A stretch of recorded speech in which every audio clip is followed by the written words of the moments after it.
So today is like August 13th, and I've halted my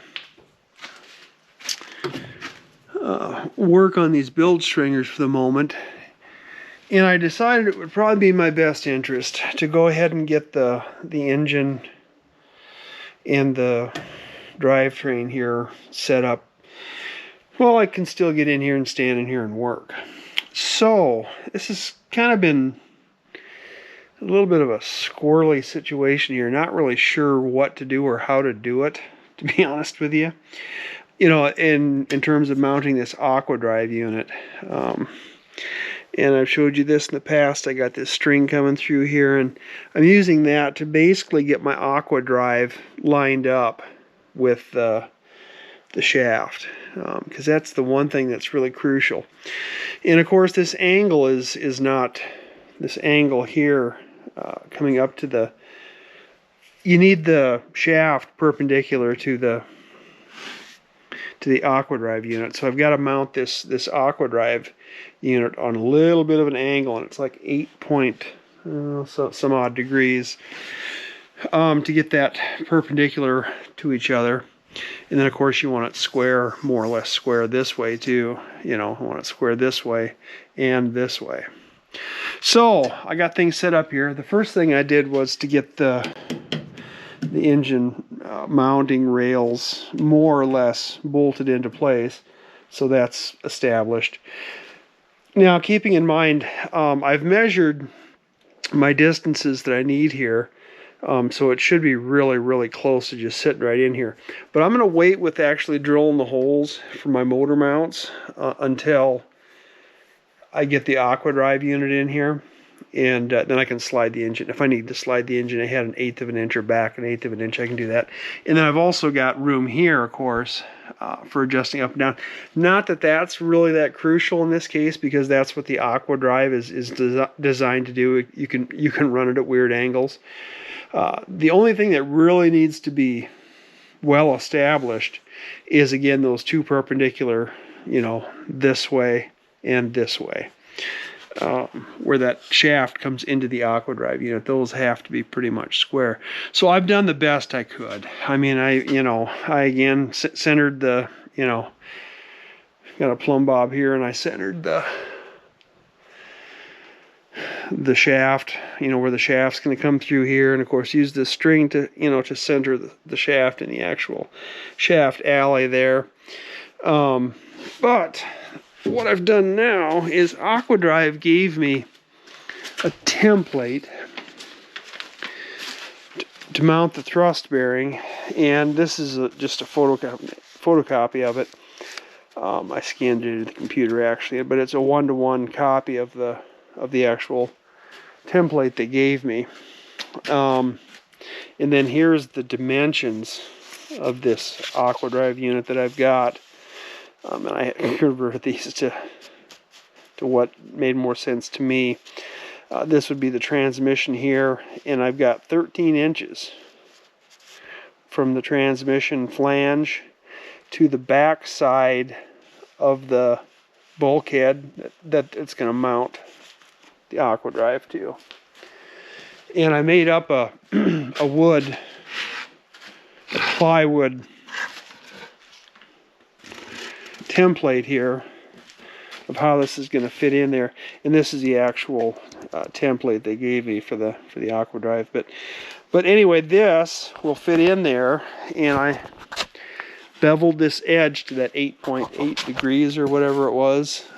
Yep, 8.8 degrees bevel on there. So when this is built, it will fit in there.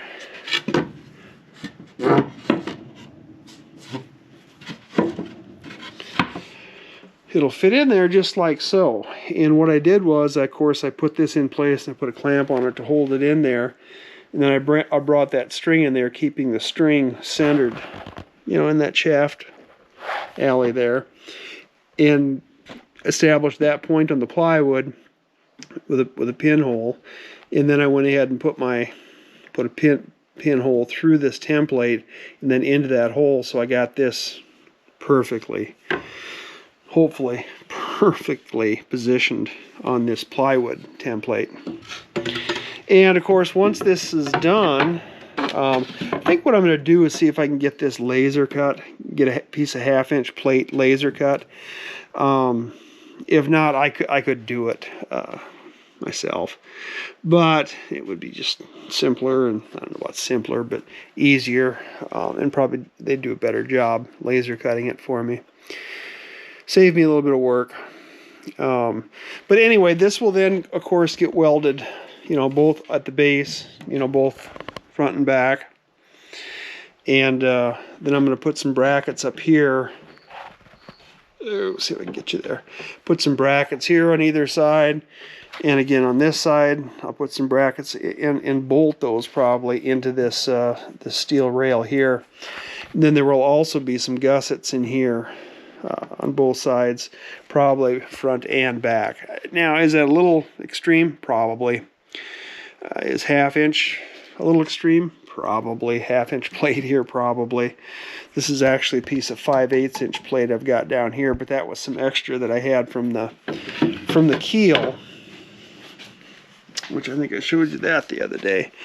But it should be pretty robust, and then we're not relying simply on this plate here being bolted to into the keel, but it's also going to be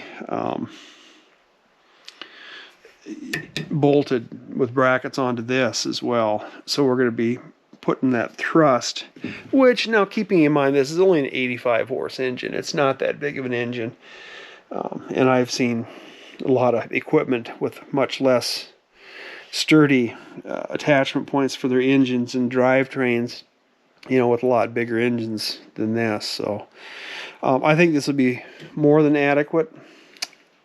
Just got to get this plate made, and a lot of welding and a little bit of forming, probably bending some steel and cutting some steel, you know, for the gussets and all that. But I think it'll work, and I think I might as well get that done now before I get all these build stringers in the way, because of course, once I start building all these components here, I'm also going to have to protect this stuff. And I don't know, I'm debating. I think I'll hot dip galvanize this stuff, take it to a galvanizer and have it hot dip galvanized. And then I'll probably, you know, paint over it with a paint that's conducive to being applied over galvanizing. That just seems to me to be the most, you know, logical explanation, or most likely way to go.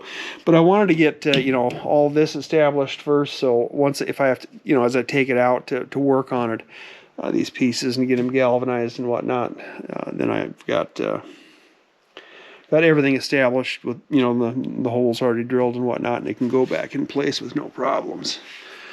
So yeah, that's kind of good.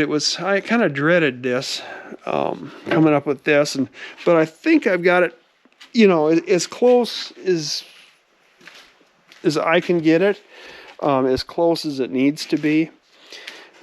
My angles all look good, and yeah. But yeah, we'll see what happens. Monday, I think I'll probably try to talk to a laser cutting shop and see what they say about this. If not, I could take it over to somebody with a plasma cutter too, or I could do it myself too. But my plasma cutter, I cut that 5/8-inch plate with my plasma cutter, but it didn't like it.